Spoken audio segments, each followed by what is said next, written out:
Hello, and welcome to the MMQB podcast. That new theme music you hear is not the new theme music of the show. It's the theme music of the A&E classic reality television series Hoarders. And I know it's a football Monday.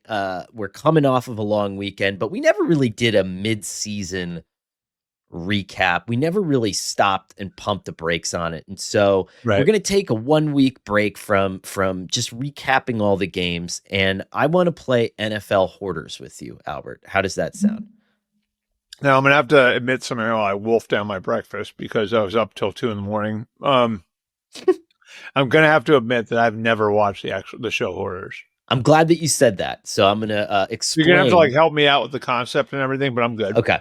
All right, I'm going to explain this to you and to everybody at home. So Hoarders, if you haven't watched it on A&E, used to be one of my favorite shows until I realized that these people need a lot of help. And so it's not, it was, I'm not going to say funny at the beginning, but like kind of wild. And then now it's just like, okay, these people need someone to help them. But Hoarders is when this team goes into someone's house and they're just collecting all this stuff. And it could be anything. For example, this lady, Albert, used to keep all of her dead cats in Ziploc bags.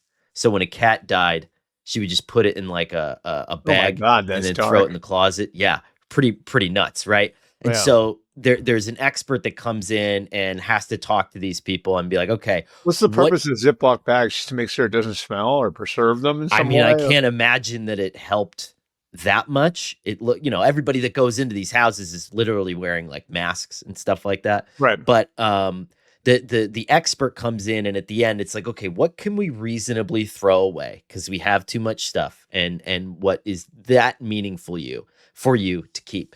And so I think we're doing that from an NFL standpoint where, Albert, there are just some teams that I'm good on. And it's not to say that we won't recap them for the rest of the season. It's not. So do you mean like all done with then? Yeah, just like I'm finished. I can throw them away for this year, okay? And then there are teams that we still want to hoard and we still want to hold on to. And so I want to go up and down. I'm just going to kind of be randomly picking some teams. I got my power rankings, and we're going to go through and we're going to decide whether we're going to keep these teams and hold on to them, because something special can happen. It's worthwhile. Or that we could just throw in the garbage. We got the dumpster outside and we're going to toss them. Now that, again, does not mean... Bro, what's the context, though? That they can win the Super Bowl or they can get that they can win the Super Bowl, that they can still do something special and relevant in the context of like playoffs, in winning playoff games and being there at the end of the year when it matters. And if not, we got the 30-yard dumpster out there. We got the incinerator, and we're gonna bring the crew and we're gonna toss them in there. Again, that does not mean that next week we won't talk about the Saints. We're gonna talk about the Saints, but my guess is that they're not going to survive. Yeah. Little spoiler alert here. So let's get started, and we'll knock out like 2 or 3 easy ones off the bat here, Albert. And I'll just go to the bottom 3 of my power rankings here. The Saints, the Raiders, and the Tennessee Titans. Are any of these teams to you like, okay, I'm going to hold on to, and I'm going to have some weird ones here. Like the Raiders, I'm like, I don't know. But are you ready to toss these out? Can you, with a good feeling, just toss these things into the dumpster? I mean, again, that's like about context. So they're not going to the playoffs, so I can toss them out from that perspective for sure. Sure. Yeah. I mean, now, are these teams going to, do they have bright futures, whatever? Yes. Okay. But I'm ready to chuck those teams as well. Here's where I want to pick one from kind of the middle of the power rankings. And I think this is what's going to kind of get interesting. Let's do the Houston Texans. Okay. Houston Texans had a massive comeback. They were down 26-10, I think, at the start of the fourth quarter of that game. And then some classic Davis Mills magic, Albert, brought brought them right back into it. I mean, the Jaguars were winning the turnover battle. They were winning time possession. They had it all going for them. And they faltered in a big way. Houston came back. This is a win that could possibly turn your season around. Are you going to hold on to the Texans? Or are you ready to just kind of throw them away? No, I mean, That defense is so good. You know what I mean? That defense is so capable of turning it up to a level that I mean, like when they're at their best, they might be the NFL's best defense. And they play in the AFC South, but that's got a different context now because of the way the Colts are playing. Right. So, do you have a chance to catch the Colts? Probably not. Right? They're what 4-5, and the Colts are 8-2. So we're talking about making up 3.5 games. That's a lot to ask. I just don't think this is their year. So, like, I think the future's still bright. You know, I'm going to probably say that a lot about the teams I'm throwing out. But like, it just feels like for so many different reasons, this hasn't been this year and this won't be their year. And, you know, the offensive line issue has been a problem. The offensive line thing's been a problem. They've had receiver injuries. Now Nico Collins is back. You know, I don't know. I would say they're probably not going to make it. Nico Collins back in a big way. Davis Mills kind of, you know, unlocking him a little bit. Well, that's why you pay him $7 million, you know, is that, you know, your quarterback has a concussion, has to miss a game. And so can he get you through? Right. And I give him credit too. It did not look good in the first half. No, but came back strong in this one. And so the AFC playoff picture, which is interesting, right? So you have, in my mind, 6 teams that are pretty close to being locked in. The Colts would have to absolutely fall apart. The Broncos would have to fall apart. The Patriots would have to fall apart. And then you have the winner of the AFC North in that 4 spot. I think it's probably going to be Baltimore at the end of the day. Pittsburgh is just running out of gas. Then you have the Chargers, who have 7 wins. You have Buffalo, who's probably going to be there. And then you would assume that 7th spot, eventually gets taken by the Chiefs. Right. I mean, I think that's probably the fairest assumption at this point. The Chiefs lost in Buffalo. Otherwise, we were talking about them maybe not losing the rest of the year. Right. So I'm still not ruling out the Chiefs to win the AFC West. Like, I think that's certainly possible. If I had to pick a team from the AFC to go to the Super Bowl right now, it might be the Chiefs. So yeah, I mean, I would be pretty floored if the Chiefs weren't in the playoffs. All right. So in that sense, do you think that there's enough of you? So remember, you're this old person, Albert, in your house full of garbage, and you have to get things out. And someone hands you the Houston Texans, and you say, are they capable enough that you want to hold on to them with the knowledge that the space in your home can no longer contain all of your clutter? Or are you just like, I'm ready to let the Houston Texans go? I'm ready to let the Houston Texans go. How about you? All right. Boom. Okay. How about you? Texans are out. Yeah. I mean, yeah. I just, if you look at the playoff, you're already there. You're just trying to get me there. I'm just trying to get you there. Yeah. I mean, I think that's a fun thing for me to do. Moving on. Let's do, Albert. What do you think about the Dallas Cowboys? They're another one where stay in the state of Texas. They're another one where I just don't feel like they have it this year. And I actually don't mind where they are going forward. They have 2 first-round picks in April. They've got like some new defensive pieces.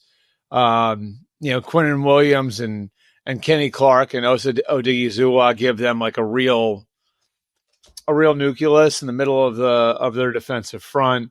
When they get Overshawn back, I think that some people aren't paying attention to, but when they get Overshawn back, if he is close to what he's been before, that's a guy who, you know, I think has all pro potential.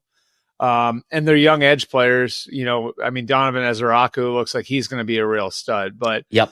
You know, so I actually like look at them going forward and they become an intriguing team for 2026. Again, like I just like look at the ditch they've kind of dug for themselves.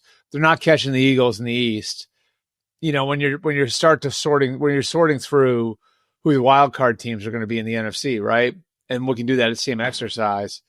You imagine either Seattle or Rams will be one of the wild cards, right? You'd imagine that either the Packers or the Lions will be one of the wild cards. And then, well, Who am I missing? So here's what the NFC playoff picture looks like. Right now, Seahawks are. I could just go on the internet and pull it up. Instead, I was trying to. I got you. Seahawks comfortably the 1 seed. We have the Eagles as the 2. Seahawks right now are the effective leader, although Seahawks and the Rams play each other this weekend. Effective leader of the NFC West.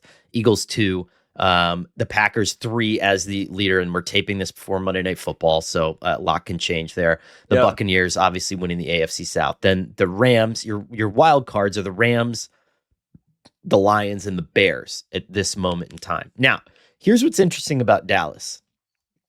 Of all the teams that are vying for that last wild card spot, because Chicago, again, I mean, it really is kind of like a "Do you believe in the Bears?" question. Then it's a "Do you believe in the Bears?" question, and I do to some degree, but do you believe in it enough? And it's interesting. I mean, like analytics, the playoff probability thing, I'm sick of all this shit, if I'm being honest with you. But everyone says that the 49ers, the NFL analytics say the 49ers have the best shot at coming in and taking soft, right? Because their schedule's soft, right? But you have the 49ers, you have the Panthers, you have the Vikings, and the Cowboys are kind of that last team before it completely falls off a cliff, right? The Cardinals, the Falcons, the Commanders, the Saints, and the Giants. I mean, those teams have less than 8%, or whatever it was, less than 8%. Cowboys have a 4% playoff probability, but there's just something about that team, Albert, that I'm not quite ready to throw away. And I don't know about you, but I'm like, I have Dak, they have Pickens, who's really been a nice ad for them. Opposite Lamb. They've got a group, they've got young players on both lines of scrimmage that you would think will get better over the course of the year, right? So should ascend into November and December. I mean, maybe I will hang on to them. Because now I'm looking at it and I'm like, if the Bears level off, you're only 2 games behind them in the loss column. But you do have a tie, which makes it wonky. And think about this, okay? So the Bears remaining on their schedule. Woo!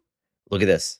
They still got they got Detroit again, and let's be clear, they lost to the Lions by 31 points the last time that they played, okay? Mm-hmm. And this was a Lions team that effectively wasn't running on all cylinders with their offensive coordinator, apparently. Right. So this is a team that put up 52 points with an offensive coordinator that they didn't deem optimal, okay? And so they got the Lions on the schedule again. They got the 49ers at a time in San Francisco at a time where they should be healthier.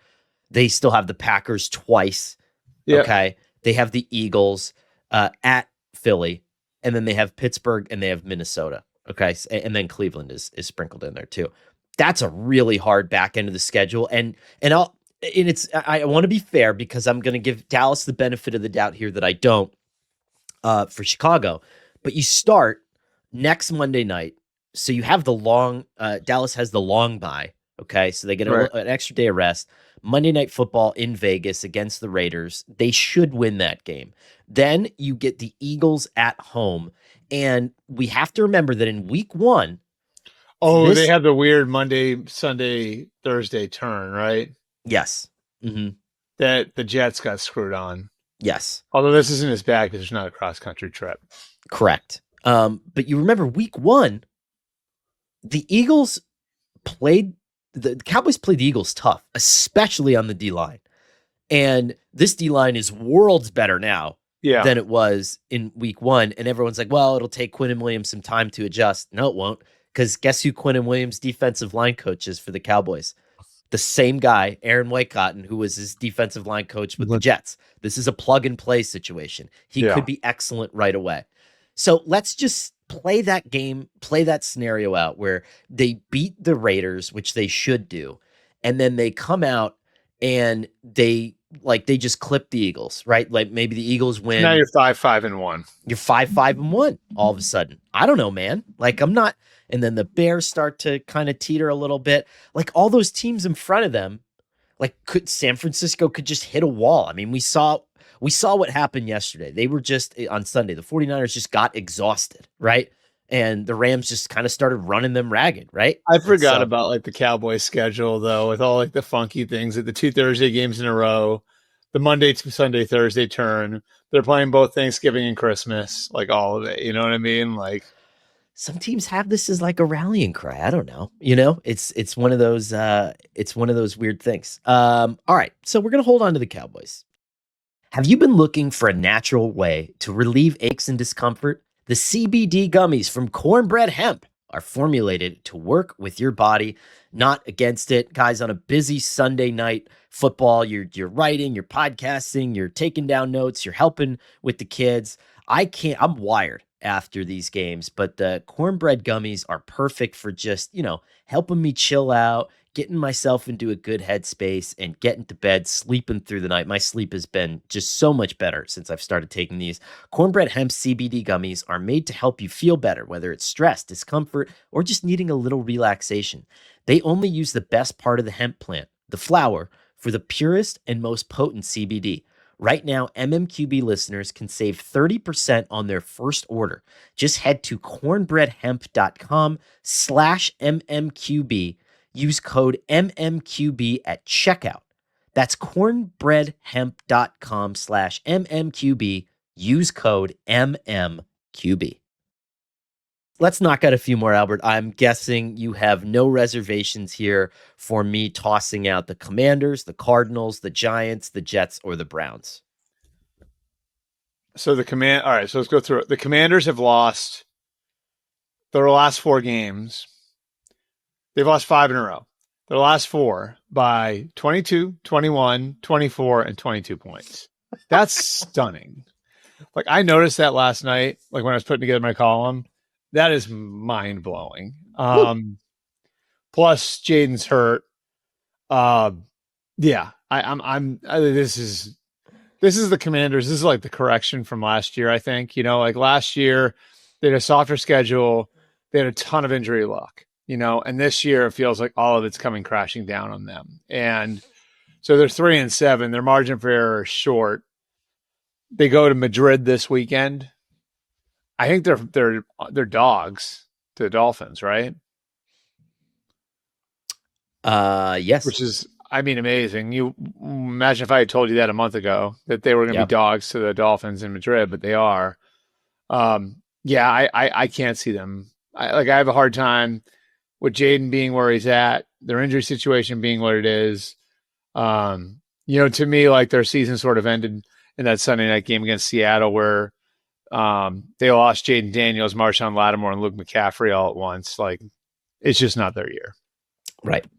And similarly, I think, as spirited as the Jets' performance was against Cleveland yesterday, the Jets are hoping to be the 2021 Lions right now, like where they can turn it on at the end of the year, have some positive momentum going into next year. That's sort of the ceiling for them. We'll see. I can't imagine them getting 2 straight kick and punt returns for touchdowns in every game. That tends to help, but we'll see. The Saints, yes, they got off their tuchus on Sunday with a win over the Panthers. And Tyler Shuck looked good.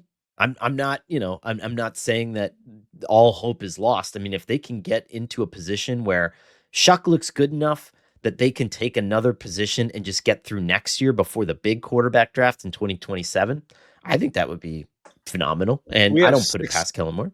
We have 6 teams now with 2 or fewer wins. 5 of the 6 have 2. So the race to the top of the draft is heated right now. That's why, and Jets, Raiders, Browns, Titans, Saints, and Giants. I heard a lot of Jets fans griping yesterday about, we can't even tank right. And I will say this, I think for them specifically, winning that game yesterday was important. And I don't think it matters that they're in that position this coming year, unless you're completely sold on Mendoza as a quarterback. And right. And I think that some people really like Mendoza, but this is not. This is not the quarterback draft class. No, it doesn't feel that way anyway. And even some of the guys like Dante Moore from Oregon looks like he's going to go back to school. Lenore Sellers has a ton of tools. He hasn't played up to his potential yet. Not saying that can't happen, but there's, talk that he could go back to school too. So, it does feel like this is another one of those. Maybe it's not like what last year was. Maybe a little better than last year, but it's not a great year. And I think we said that going in, like where this was really one of those years where you didn't have I remember going into 24, we knew going into the 23 football season, the 24 draft cycle, we knew, all right, almost certainly Caleb Williams is going to be a top 5 pick. Almost certainly Drake May is going to be a top 5 pick, right? Like we knew that then. And then other guys wound up playing their way into that range. This year was never that, right? This year was, we have 5 or 6 guys who are have a chance to play themselves into that spot, but they aren't there yet. And look at what happened over the last few weeks. Drew Aller's out for the year. Garrett Nussmeier got benched on Saturday, which is wild. You know what I mean? In the middle of the Alabama game. And then, you've got guys like Mendoza and Moore who've kind of come out of nowhere. But I don't know if I'm, again, not to turn this into another conversation, Connor, but I look at what the best quarterbacks are capable of physically, and I just have a hard time really pushing all my chips into somebody who's not that, Right. Where, if you're going to be going up against Josh Allen and Patrick Mahomes, you have to have somebody who's got, and that's why I think Caleb Williams and Drake May and Jaden Daniels get drafted where they get drafted, because you can envision a scenario where those guys are able to compete, with sort of the superhero talents of the NFL at that position on a year in and year out basis. Right. I'm with you. I think Bo Nix represents to me and this is going to sound like an insult to him, but it's not. Bo Nix represents to me the bare minimum that you need out of a quarterback. Yeah. In the draft right now. I think a lot, it needs to be right around Bo Nix too. Feels that way, right? Yeah. And even he's had, some up and down moments this year. So, all right, we're doing good. The house now, we're starting to get back the living room. We're starting to get back the sitting room. There's the couch that we haven't seen in 13 years. There's another cat in a plastic bag in there. Just kidding. Dude, you should see this, but maybe you and Emily want to have a date night one night and just kind of pop that on. It's on Netflix. If you want to just kind of really just give yourself the heebie-jeebies, I can't recommend this enough. It's a tough situation. Let's get through some easy. I did not think I was going to pop on here and hear about some cats in plastic bags. Hell yeah. There's what I told you is not the grossest thing either. I'm just saying. So let's do some easy keeps here. Seahawks, Rams, Colts, Patriots, Lions, Broncos, Eagles, Bills, Chargers. Okay. Those are 9 teams that I think right off the bat, no problem. All right. So we said Seahawks, Rams. Yes. Colts. Yes. Patriots. Yes. Lions. Yes. Broncos. Yes. Eagles. Yes. Bills. Yes. Chargers. Yes. Now, I'm not saying all those teams can get to the Super Bowl, but are those teams capable of winning a game in the playoffs? Yes.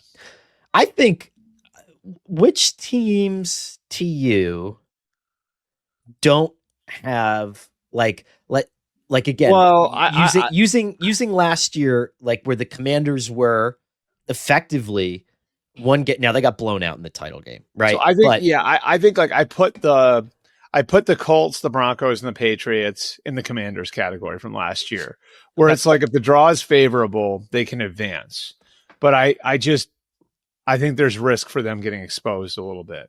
You know what I mean? At the end. And I thought I'm just worried about the Broncos' ability to keep up in a shootout. You know what I mean?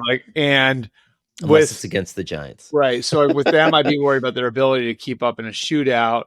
And I love their defense, but in today's NFL, I just think there's a good chance that you're going to have to win different types of fights in the playoffs, and you have to be able to win the most types of fights. So can you win that type of fight if you're the Broncos? I think that's an open question. The Colts, I can't find a weakness on the Colts. You know what I mean? Like a real weakness. And I just feel like, do they have that gear? You know, again, like where when you're in the playoffs and they're and you just kind of get into the fourth quarter, and now all of a sudden it's like the Texans last year hanging around with the Chiefs until the fourth quarter, and then the Chiefs punch the gas at the end. You know what I mean? Like, and the game's over. And I just feel like the Colts would be susceptible in that sort of situation. And I think the Patriots are this year's Commanders, like really this year's Commanders, where, you know, they're well coached. There's a very discernible play style. They've got a young quarterback who's performing at a historic level. They've made it work with a lot of older veterans that they have background with. And I mean, it's almost to a T what the Commanders did last year. You know what I mean? And so the Commanders last year, they beat the Bucs in Tampa, which is a great win, but you draw the NFC South champion, right? Like in that spot. And I think the Bucs are better now than they were last year. And then you're one upset away from getting to the NFC title game, which they pull that upset in Detroit, beating a Lions team that was enormously beat up. Right. So, like I say with the Patriots, I look at them the same way, where it's like, are they capable of pulling one upset in the playoffs? Sure. Can they pull like 3 in a row? I don't think so. So, like, I love where they're at and where they're going. And I actually think they've acted really responsibly over the last couple of weeks and not getting over their skis with their build. And I love, you know, the coach quarterback combination, no question, with Vrabel and May. But I'd be surprised if, like, we're looking up at the end of January and they're in the AFC title game. I would even I still personally think it's a Kansas City Buffalo situation, but maybe I'm crazy.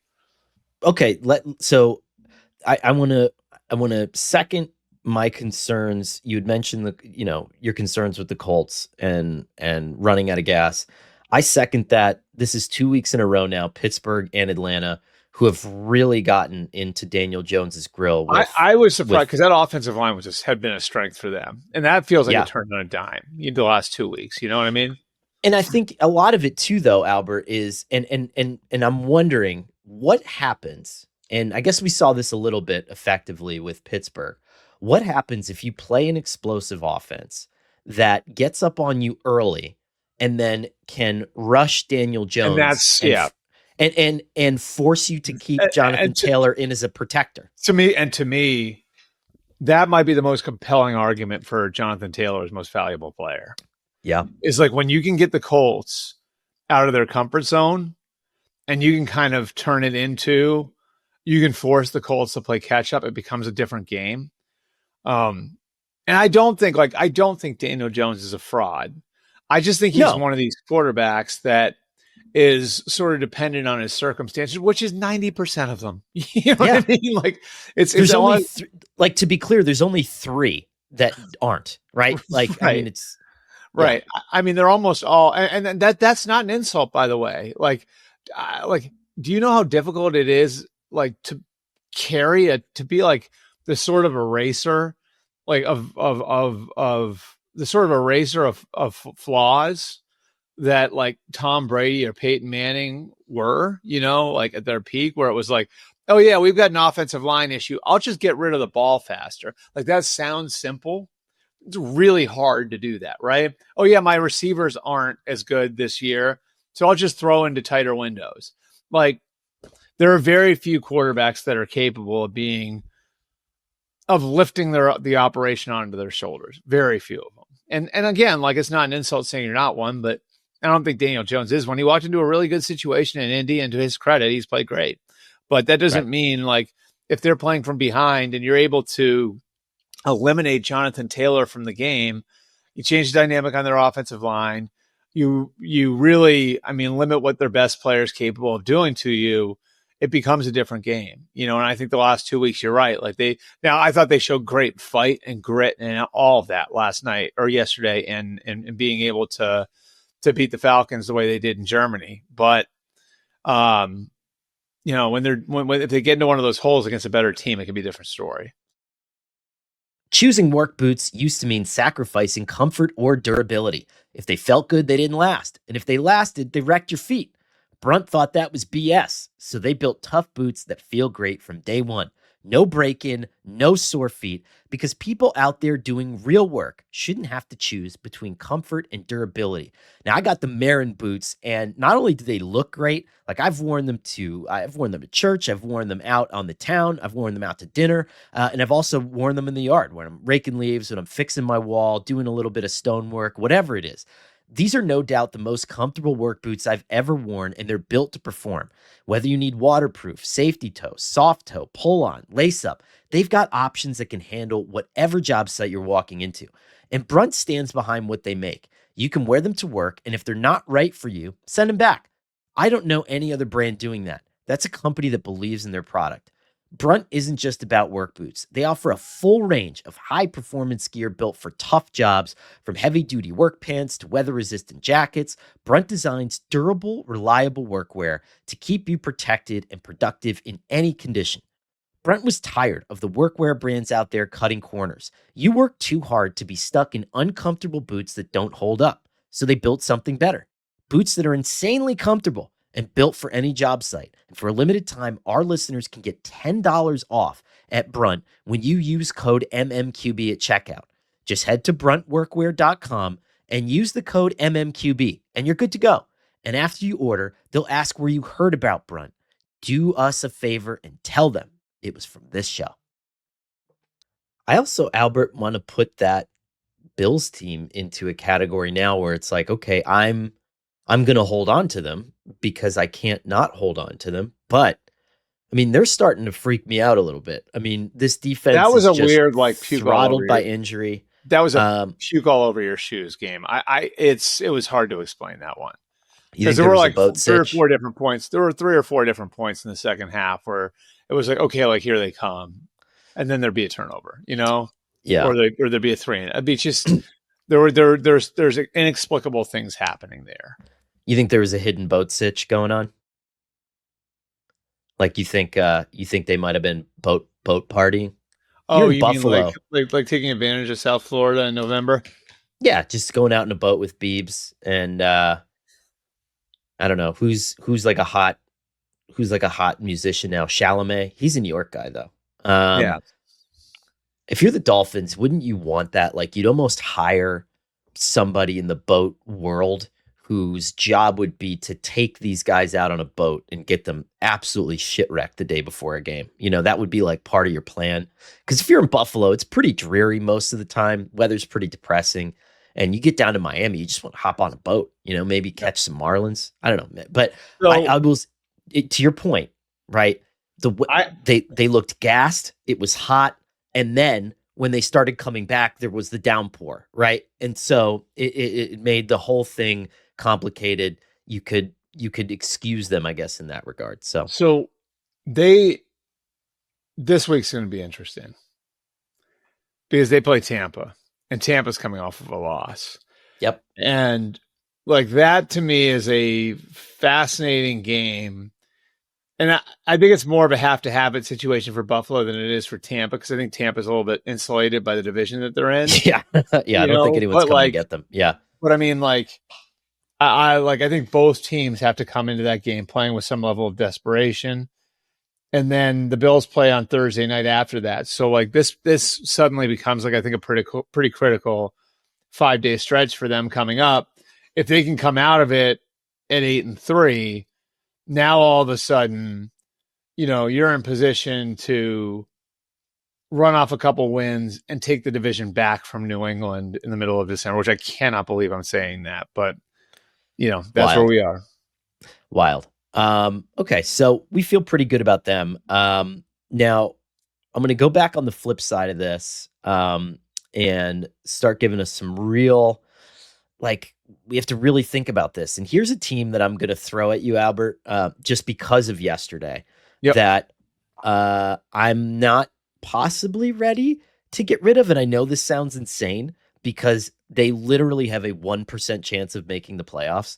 But the Dolphins yesterday looked, and if you went and you watch the clips of their post-game locker room where they're all like flying Were they in around like laundry bins carts or something? Yeah, they're just like surfing in laundry bins. Everyone's breakdancing. Now, you could say that this is emblematic of this team's struggles because, you know, they just don't really seem to care all that much. And it's not like it's certainly not an act like you've been there situation. But that is one weird team that has had some strangely good defensive performances this year and have Mike McDaniel on offense. And like, what if? I mean, I don't know. Am I crazy here? Should I just toss this team into so they're coming out of this. So I would say, God, because they got a good shot to win on Sunday morning, right? And then they're going in their bye with good vibes at 4-7. And then they have the Saints and Jets coming out of their bye. That's what I'm saying. And now they're 6-7 going into Monday Night Football in Pittsburgh. 6-7. Thanks for that. I appreciate it. But look at the schedule. Look at the schedule. You're 6-7 at Pittsburgh, and by that point, you know, I don't know what the Steelers' offense is going to look like. And then after that, you got Cincinnati. Okay, and then after that, you have Tampa, who may have already locked up the division. I can't do it, Conor. Patriots. I can't do it. No, I can't. You're throwing them away. I can't do it.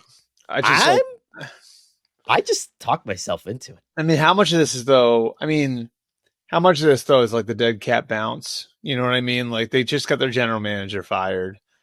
I will say, like, they have not quit on Mike. You know what I mean? Like for all of that talk of like, and I heard the same stuff everybody else did, and how like the team and there was a lot of like, from what I was hearing, a lot of displeasure over the, you know, star treatment that certain players have gotten over the last few years, and the rank and file wasn't happy with it. But I mean, like if you just look at the game since like that dark day in Cleveland for them, the Falcons, like they blow the Falcons out.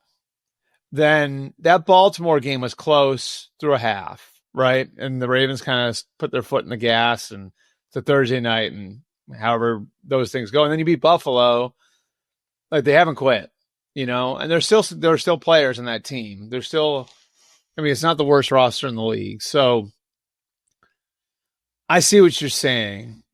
Dude, I'm talking myself into it. By the way, I loved that you called it a dead cat bounce when a lot of this episode is centered around dead cats. So that was good.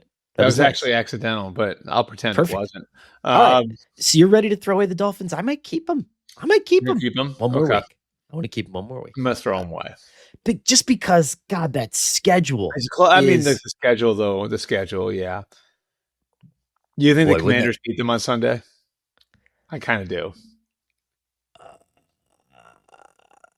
And now you're going into the bye with, I don't know.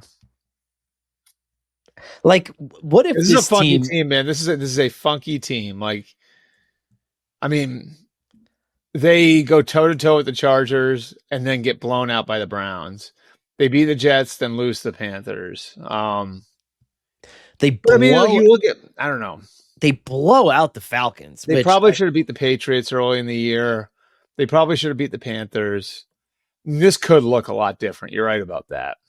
Yeah, like imagine if they beat the Panthers and just held on to be, you know what I mean? Like, I don't know. All of a sudden I'm looking at this. I don't know. That's going to be a fun one. We'll see what happens there. All right. Let's go to another couple easy keepers here. I don't think we're going to get rid of the Chiefs. I don't think we're going to get rid of the Buccaneers. I don't think we're going to get rid of the Packers. I think we're good on those, right? Chiefs, Buccaneers, Packers, and who else? Those three. Oh, yeah. Right? Yeah, we're good with I don't think there's any complaints there. Yeah. Okay. No on them. Now, let's go over to the Carolina Panthers. Yep. Carolina Panthers are 5-5. They are an incredibly Jekyll and Hyde team They're at this very point. weird, yeah. 14% chance of making the playoffs according to made-up numbers that we have no idea what they mean. Same numbers that are probably telling us. I mean, their last two games were sort of the story of their season, right? Yeah. They beat the Packers and lose to the Saints. Yep. Makes no sense.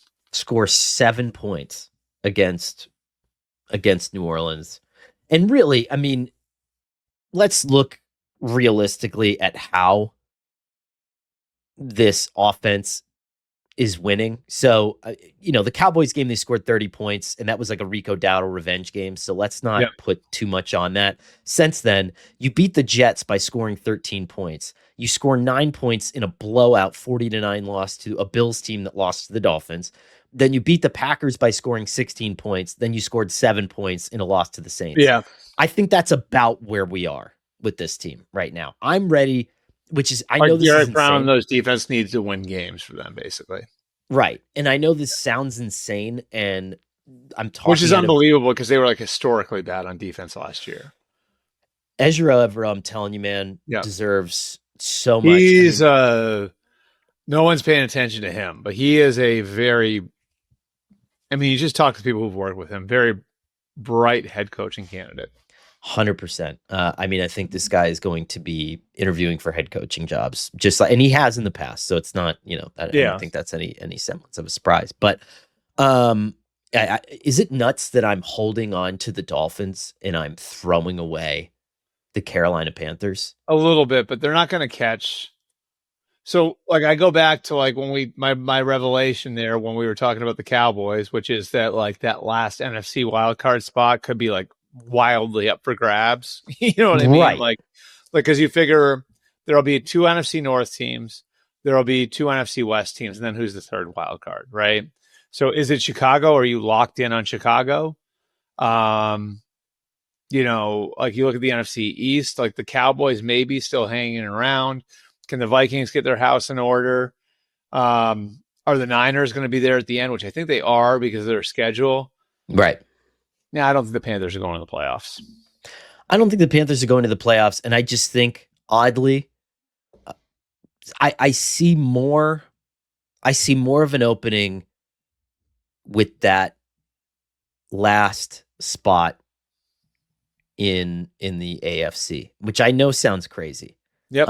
But I just see just a slight, because I know that the Chiefs are going to get up there and they're going to get one of those spots. But there is just that one, and the Ravens will get up there. But we'll see. I'm allowed to, people are coming in and they're tossing all my possessions. I'm allowed to have a weird one.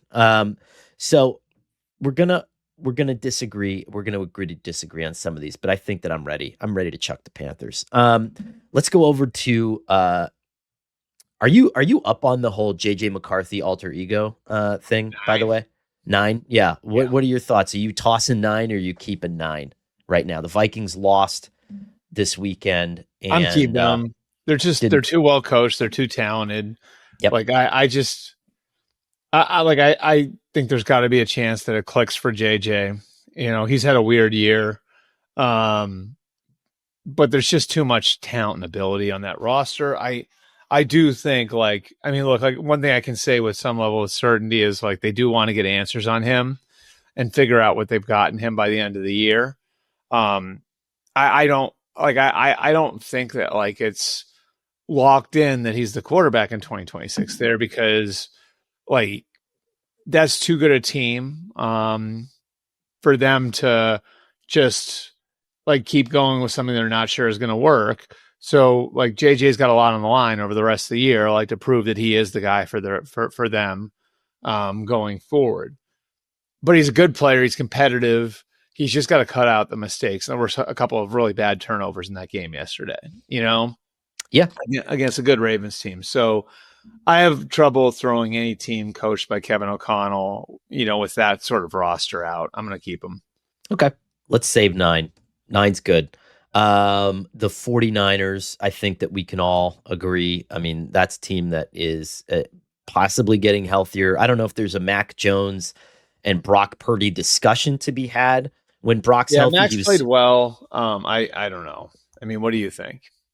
I think that Kyle Shanahan has a luxury. Like they're probably 1-1A at this point, right? Because Brock Purdy was healthy enough to be the emergency quarterback. I think if I heard his press conference correctly enough. So that means that he could have played. But you're okay with letting Mac Jones take another week, which means to me, it's like you don't see the drop off as that significant. So you know what I mean? All right. So like we have to play the schedule game with them. Yeah. Okay. Arizona, Carolina, Cleveland. That's their next 3 games. Arizona and without Walter Nolan, by the way. If they win them, then they've got 9 wins going into their bye. Yep. So, like that's what, and then they come out of the bye and they play Tennessee. So if these guys take care of business, they're at 10 wins. Going into Indianapolis on, I think that's a Monday night game. I don't know. It's just to the 8:15 next week. I think that's a Monday night game. So they've got 10 wins going into Indianapolis on December 22nd. Right. So yeah, I mean, I think that's I'm going to keep the Niners. I still think Brock's more talented than Mac. You know what I mean? Like, I think Brock does some things that Mac doesn't, but I love the way that Mac's playing. And, you know, do they get the boost of having Brandon Ayuk back at some point? Like, this is right around when they expected to get him back. So are we talking about him coming back into the equation now? You've got the ability to maybe outscore some people on offense that you didn't have before. The defense is becoming a problem, and it's not. I mean, look, there's a breaking point for everybody, right? Robert Saleh did a tremendous job there over the course of this year, but I think they've just reached their breaking point with the injuries. You know, like obviously Bosa and Warner are 2 huge injuries. Then to lose Mikael Williams, their first round pick.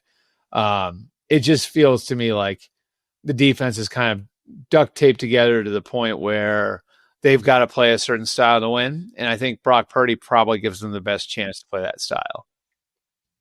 I mean, I think this team is going to be good enough and dangerous enough. I wonder if they're that young defense. I mean, I knew that was a bad matchup against the Rams, and they came out in 13 personnel. 49ers are the lightest box defense in the NFL, and they came out with those 3 tight ends, and that was a middle finger game. It was a bad matchup for where the 49ers are at this point, and I'm not ready to make grand extrapolations off of that game. Okay. I don't think that there's anything really to be seriously taken away from that. So you're right. I mean, I think that they're there. I have the 49ers on an over for 10.5 wins this year. So I'm kind of sweating that one out, but I think they'll get there. That one's going to be, so if they win the next 4 in a row, then you're at 10, but then they have the Colts, Bears, and Seahawks. We'll see. So could be a nervous Christmas for you. Sorry, kids. Sorry, kids. Santa's not coming this year. Dad got in a little trouble got upset by the Browns on November 30th. That's when Christmas was canceled. Yep, Daddy got in a little trouble on Underdog. But we'll see what happens. The Pittsburgh Steelers. Yeah. I'm starting to, and you could see it. Like, so you and I have both. We've both run road races in our time, and there's always that time in a race where you're exhausted and you look behind you and there's just a guy that feels like he's on cloud 9. He's vibing to his music, and you're like, how the Christ does this person look so good and look so intact? And then in about 10 minutes, that guy's going to blow past you like a Texas wind, and you're never going to see him again. I feel like that's Pittsburgh for me. When we watched them last night on Sunday Night Football have to adjust defensively, there were breakdowns, right? They had to move Jalen Ramsey back to corner. There were some things that they didn't want to do that they had to do. They got pantsed in that regard. And Mike Tomlin keeps like kind of shit talking this offense casually at the podium. So I don't know if that's an Aaron Rodgers issue. I am not one to say that it's an Art Smith issue. I like Art. I think he's a good coordinator, but this team to me is, I'm obviously not going to throw them away today, but give me another week like last week, and I'm tossing them. Like I'd almost. Who would you pick? Who do you pick to win the AFC North today? The Ravens. I don't think it's even close. Yeah, right. And how wild is that? It's funny because I had I remember seeing like some TV segment on what's wrong with the Ravens like a month ago. And I wanted to throw my remote at the screen because it was like, everybody's hurt. Have you seen their inactive list? Like it is their inactive list is like an all pro team. So like, please look at their inactive list and look. And I went back and looked at it yesterday. I think it was week 5. They had $100 million on the cap on their inactive list. $100 million on the cap on their inactive list. 20 Pro Bowls. It's just like they are still one of the most talented teams in football. Is it perfect? No. Like Jair Alexander, like that didn't work out, right? So there have been some things that haven't worked out according to plan, but they felt like coming into this year, this was one of the most talented rosters they've had in the last decade. And I think they're going to put their foot on the gas here now. I mean, Lamar didn't even play that well yesterday. Went into Minnesota and like kind of handled the Vikings, you know? Right. I think Baltimore is going to win the division. I think Baltimore might win the division going away. I do too. I totally agree. So it's safe to say, by the way, I'm with you. Like, it just feels like the Steelers are kind of huffing and puffing already. And part of that's just being so old in so many key spots. You know what I mean? Like now, that Colts, when they were able to turn up the pass rush and really get after Daniel Jones, I don't know why that can't be more consistent. Like last night playing against the Chargers team, and they sacked Justin Herbert 5 times, but the Chargers were able to sort of control that game, you know, and there's just like an inconsistency to it. And I think that probably relates back to, again, some of the age and key spots that they're carrying. So we'll hold on to them for now, but it's not going to be, you know, they're in that middle pile where like, okay, if you come back again and I still have to get rid of more stuff, I'm going to get rid of them. And we, you know, out of my top 10 teams in the NFL right now, we still didn't talk about the Ravens, but I think I can make the assumption that you and I are both very bullish on the Ravens. I think we're not throwing them out the for Ravens. sure. I'm not getting rid of them. Okay. So we have a couple teams left and I saved kind of the more interesting ones for last, but I will ask you quickly, Chicago Bears. Right, you can't throw them away right now. I feel like, right? No, I'm with you, and I think like what's interesting about them, the most interesting thing about them to me, is that like the last couple of weeks they've been able to get game-winning plays from Caleb Williams, right? The throw to Loveland against the Bengals, and then yesterday the big runs towards the end that Caleb was able to break contain, and on both of them, the two drives within the game's last 6 minutes, break down the left sideline, one for a touchdown, one that I think put them on like the one.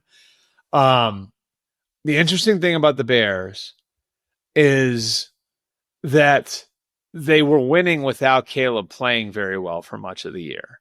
True. And now he's starting to grow and come along, and I think Ben Johnson's process is starting to take with him a little bit. So we talk about like teams that are able to win different types of fights. Are the Bears becoming that now because they had to become that early in the year because they weren't like always getting great quarterback play? And if the quarterback play improves, now are you talking about a team that's increasingly dangerous because they're able to lean on their quarterback when they need to, but they don't have to because they've developed sort of those other punches that they can throw. Yeah, no, I'm with you. That's like, I'm not putting away the possibility that this team is the sneaky Commanders of last year either, you know, because and I agree with your comparison that it's probably New England, but I think that what makes this a little more apt to me is, I mean, we didn't think that Washington was anything until really after that Hail Mary game, and you know, we thought they were right around now, right? Yeah, it was like it was about a month before that, but. Same thing with Chicago, where it's like, okay, sometimes the defense is there, sometimes it's not, sometimes quarterback's there, sometimes it's not, sometimes the offense is there, sometimes it's not. And then all of a sudden the rubber meets the road and they just take off. And Ben Johnson's just done a phenomenal job on this. And I urge anybody that's reading or that's listening to check out, because Albert's got Bears related takeaways up on SI.com. And Bears at Vikings this week is a really interesting game. Right, because if Brian Flores picks them apart, then I think we have our answer. And if Ben Johnson picks Brian Flores apart, I think we also have our answer, which is we'll know a lot more about them Keeping the Bears in the coming days. Keeping the Bears. Okay, so we have 3 teams left, and I think that the first one here is the Cincinnati Bengals. Albert, are you done? Are you good? Because we're keeping some weird teams. Like, I'm fighting for the Dolphins. Okay. I'm fighting for the Cowboys. So, are you going to stand on a table for the Bengals or no? They're 1-6 in their last 7. And I didn't realize it until I just looked at it. And they're coming off their bye. And they're at Pittsburgh. And this is another one that sort of shapes up as a really important game for both teams, right? Not only are they at Pittsburgh, Albert, it's at Pittsburgh. New England at home Baltimore. Against the Patriots, at Baltimore, at Buffalo, at Baltimore. I'm ready. I'm good. I think I can. I mean, for me, this has always been sort of a test of survival until you get Burrow back. I had week 15 circled as like the earliest Burrow could come back. I don't know. There's no way. Yeah, there's they already have 6 losses. Like, you would have to be, I think, like you'd have to be 2-2 at worst, right? Over the next 4. And you'd really have and to. I think like realistically, the most realistic to win for Cincinnati are the next 2. Right. Because I think going into Baltimore, going into Buffalo. So I think we're going to find out the next 2 weeks. But I just think it's too tough a road. See, that's the thing is, like, what's interesting about them too is, like, once you get to the other side of that, and that was the whole reason why you looked at it and said, okay, like, maybe they can do it, is that last month of the season after the second Baltimore game at Miami, Arizona, Cleveland, right. I just don't. Yeah, that's too tough a road. And they needed to win both the Jets and Bears games, and they blew it there. Agreed. Sad. And the crazy thing is, like, Flacco did what you would hoped he would do in those games. Oh yeah, like, you know what I mean? Defense. Like Flacco, since he's been there, has done exactly what you traded for him. Absolutely, what you were looking for when you traded for him, right? It's 100% what you were looking for. And I mean, man, is that defense bad? And, like, I don't know if it's going to mean Al Golden gets fired. Could have put Zach Taylor in trouble. I don't think so. That's not the way that organization generally operates. Right. But I mean, I sort of look at it. You look at what Lou Anarumo has been able to accomplish in Indianapolis, and it's like, this is like maybe like a tear it down to the studs situation on the defensive side of the ball for them.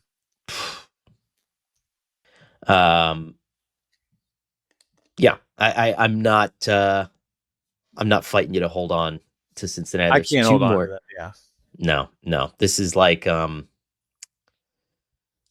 okay, now we've got the living room, we got the kitchen, we got everything cleaned off. I mean, can you imagine? Like, it's just for him to go through this, and they can't hang on in those 2 games to give him a shot at the end of the year. And, like, you have the 2 years he gets injured in 23, and then in 24, like, the defense is historically bad, and he has an MVP type of year, but they can't make it into the playoffs because of that defense. Man, like, you wonder when it's going to get to a point of frustration for him too, because in 21 he gets them to the Super Bowl, and 22 puts them right on the doorstep again in the AFC title game, and now, it sure looks like, it's. Whether or not they're going to be able to get back to that level again, like, they got a lot of work to do. On the similar front, we got 2 left. Are you chucking the Falcons? You done? Done with Atlanta? They're another, like, Jekyll and Hyde. Like, they're 3-6 right now. They aren't winning that division. I mean, again, it's like one of those, like, the 7 seed in the NFC is really up for grabs, right? And they do have a chance coming out of this one. Oh, I kind of like. I didn't realize they were one of the teams that they decided to forego the bye. They give the teams that choice of when they go overseas. Sometimes, like, do you want the bye or not? But look at their next 3 games. What do we got? Just look at their next 3 games. Okay, hold on here. Oh God. Mucks it up a little, doesn't it? Panthers, Saints, Jets. Okay. Yep. I can't toss them. I can't either. because like that's 6-6 then. If I didn't seven throw seeds away up for grabs, and like yes, it gets tougher from there, but not impossible. Like so, they would just have to. Here's what they would need to do: they'd need to get to 9-8. Maybe I will. This is close because, like, so what you're talking about is okay. You win your next 3, then you're 6-6, and then like if you give them the games over Arizona and New Orleans, then that's 8 wins. And I hate playing this game. But then you'd have to have them upsetting either the Seahawks, the Bucks, or the Rams. And then they're at 9. The Bucks are a toss-up, right? Because they always play the Bucks tough, yeah. They always play the Bucks tough. And listen, if I can't get rid of the Cowboys, then I can't by virtue of that get rid of the Falcons. I agree with that. Yeah. Can't.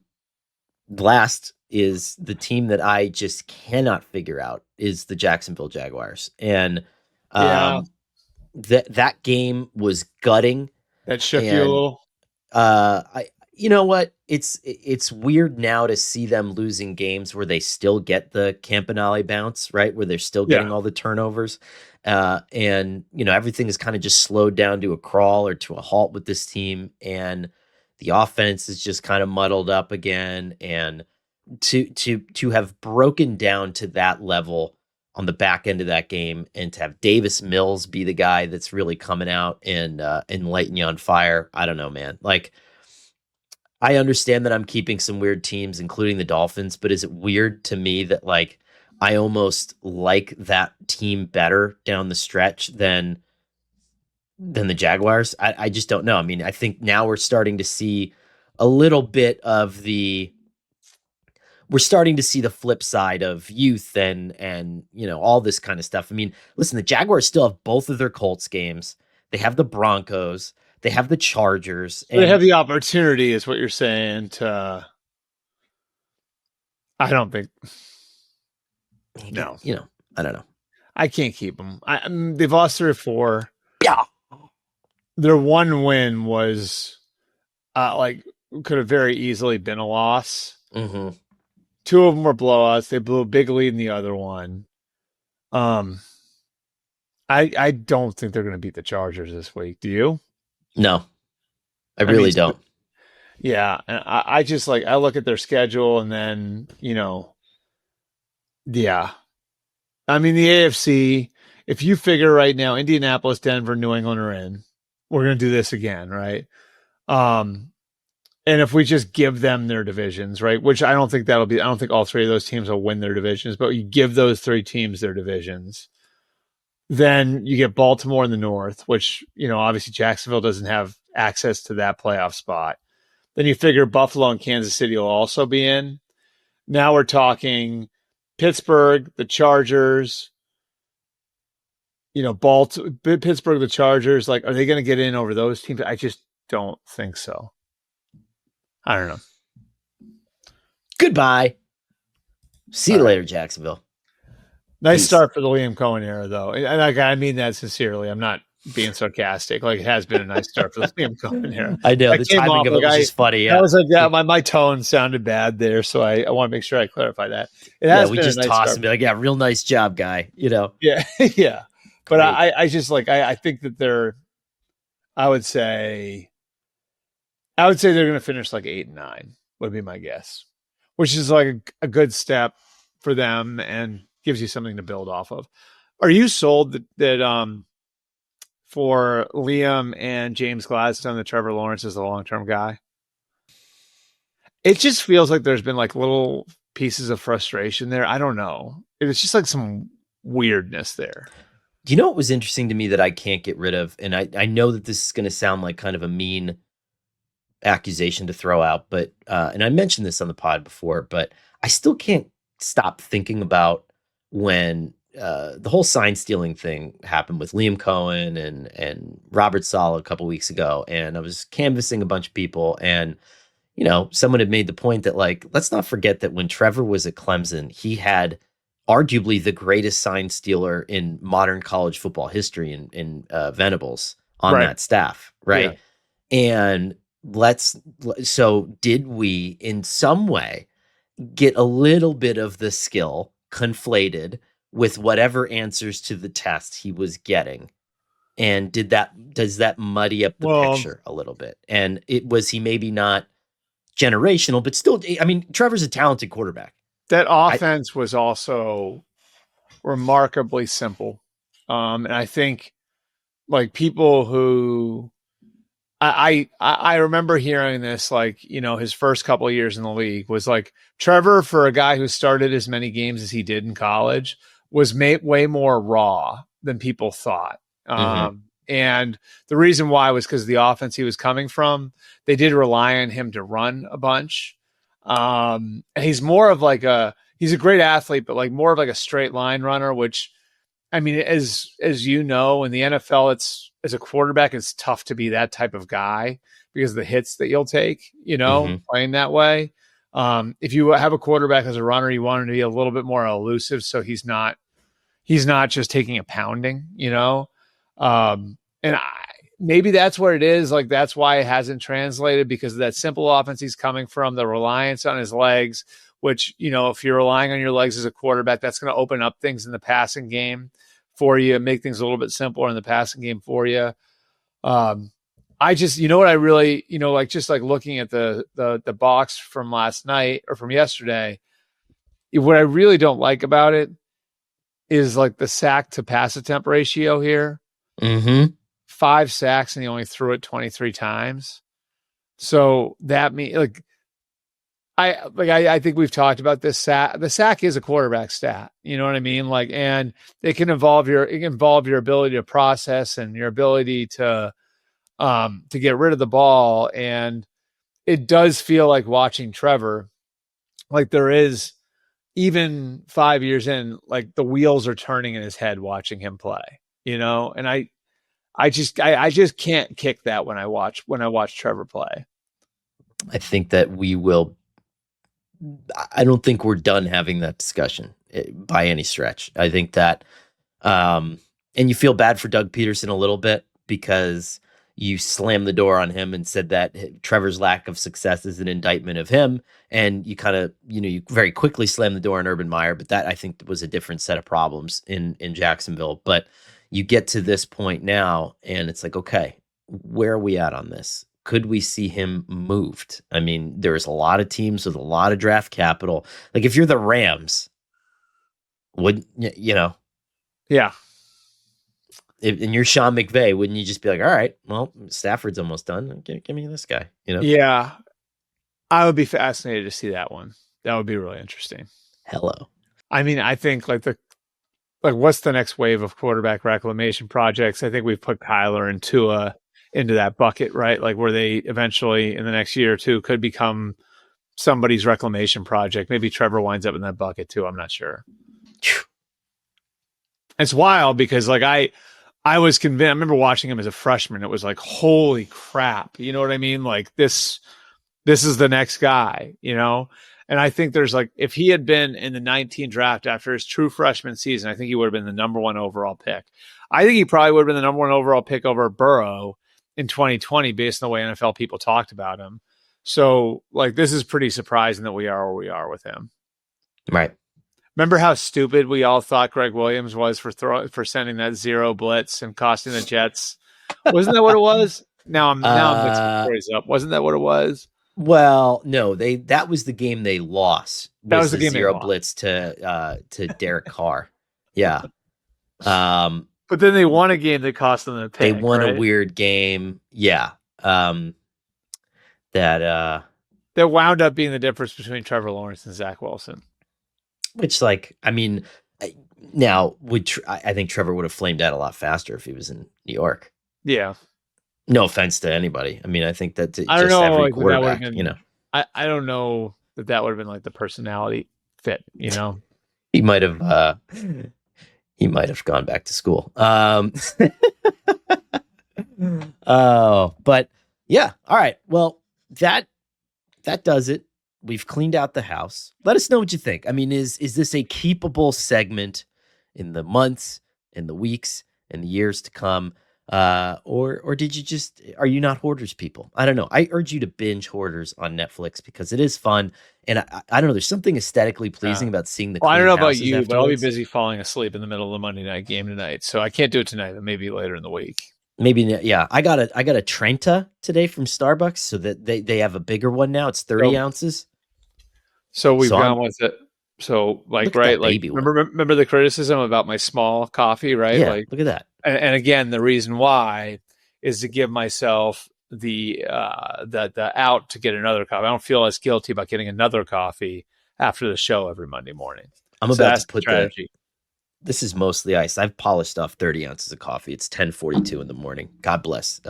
I'm sure 5 everybody o'clock's going to feel great. Well, thank you guys as always for coming back, for hanging out, for commenting, liking, subscribing. Tell everybody about the show. We've had some I have got the nicest messages about the podcast this year. Feels like we're hitting our stride, and that's all because of you. So we appreciate it. Check us out on all platforms, readsi.com, subscribe to the magazine, and we'll see you guys very soon.